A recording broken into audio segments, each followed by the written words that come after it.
Good morning, afternoon, or evening, depending on when you guys are watching this. My name's Ryan over at Magnum Sports, and today we're going to go ahead and go through a real simple transition drill to help you guys on the range or maybe in a USPSA competition or something like that. But before we get into it, if you guys would do me a favor, hit that like, subscribe, and notification bell. That way you guys get any new content that we're releasing week to week. Now today, I want to simply talk about transitions. We find this to be something that kind of is a fly by the seat of your pants when we watch USPSA shooters or people at regular pistol matches or even rifle matches for that matter. And one of the things people always tend to do is we find, first of all, their stance is usually wrong. I'm going to take a few steps back so you guys can see what I'm talking about. But a lot of times we find our shooters today shooting with their feet about like so, right? Shoulder width apart, nice facing forward, no real staggered. And the problem we have with this is great for your balance from side to side, but it does not aid you in your recoil management or things of that nature. It's really simple. You're going to take your weak foot and place it about 6 inches in front of your strong foot. So what this allows us to do is not only be balanced left to right, but it also allows us to be balanced back and forth. So our recoil, we're almost leaning into that recoil impulse, and our strong foot, which would be our rearward foot in this case, is actually helping us in that recoil process, okay? The next thing we have to talk about when doing transitions on target to target is it's always good when we start in practice to start up with our targets right next to each other.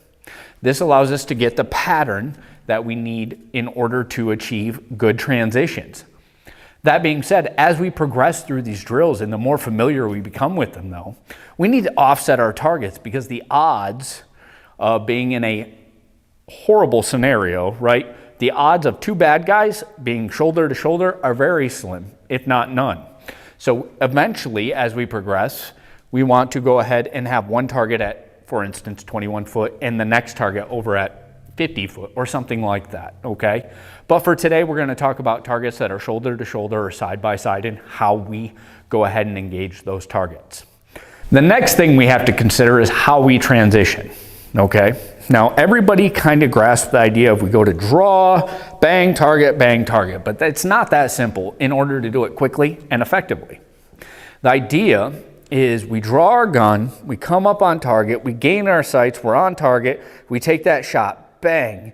Now, what's the next move? A lot of people would say, well, get your gun. No, our eyes, our hands, they all work collectively. They work together.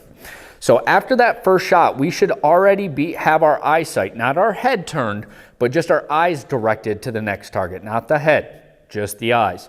And because my eyes are directed, my hands and the rest of my body with my hips will make that transition rather quickly. So it's very mechanical. Right? My movement is in my hips, not in my arms, not in my shoulders, not in my head. They all have to work together. So the only movement that should be taking place in a transition drill is right here in my hips. So it's present, place shot, eyes switch, whole body follows to eye, press, and down.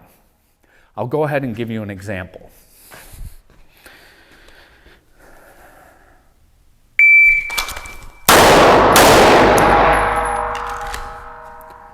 Rather slow, start off slow, work your way into speed. That was 2.01.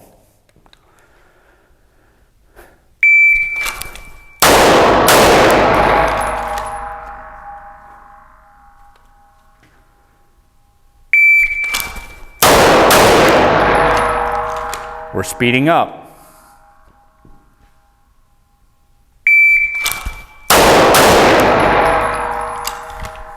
1.54, we're speeding up.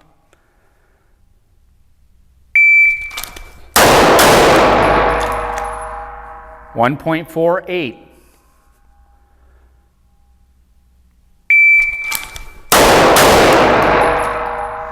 1.46.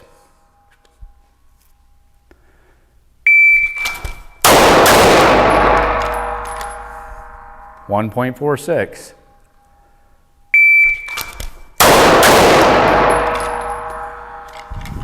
1.4 even. Speed it up.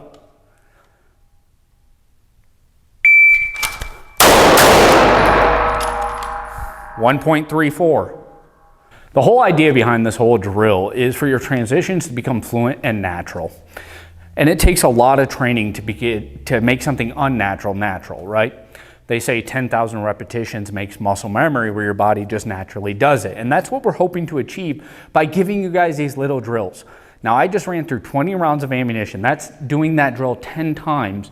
If you guys were to do that once a week, you would be really proficient in your shoulder to shoulder, or if you were to stagger those targets, right, in any transition as you guys are going into USPSA or tactical training classes or things like that. Oftentimes, we tend to overlook the fact that competition and tactical, there is a bridge there. And that bridge is filling a gap. Tactical shooters tend to be very focus orientated. They work well on communication and things like that, and that needs to be absorbed. Competition shooters are all about accuracy and speed, and we want that in a tactical environment as well.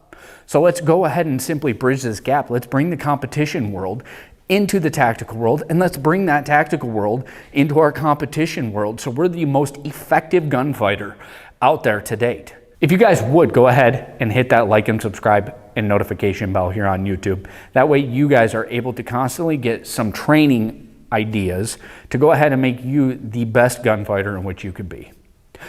As always, shoot straight, have fun, stay safe, and we look forward to seeing you guys at Magnum Sports.